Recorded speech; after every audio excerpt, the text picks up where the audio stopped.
Pictures of nude women will once again grace the cover of Playboy magazine. The company announced today that just after a year after it ended the publishing of photos of completely nude women, they're coming back.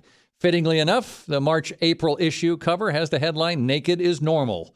On the KOGO News Live line is attorney and business ethics professor at San Diego State, Wendy Patrick. Hello, Wendy. Hi, how are you? They just did this a year ago. Why do you think they changed their mind so quickly? Well, it's an interesting chronology. Most people don't even realize that they stopped featuring nude women a year ago. That's actually more of a news splash than the fact that they've decided to reinstate those photos. We just live in a day and age where, I hate to say it, anybody with an internet connection, it's not difficult to view whatever photos you want to view.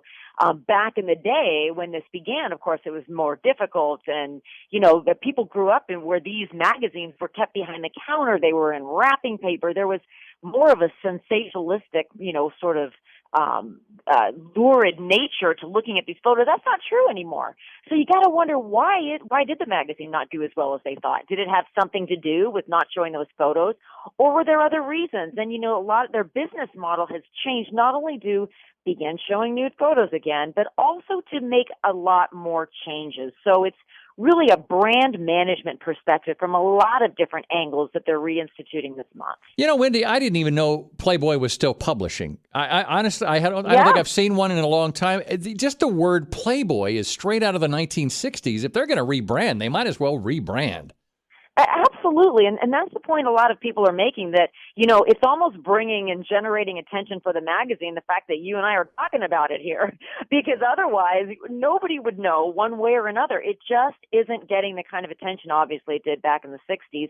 And when you have an evolution, society is more online, social media, interactive applications on your iPhone, maybe looking at pictures in a magazine isn't the first choice of entertainment for people as much as it was back in the day.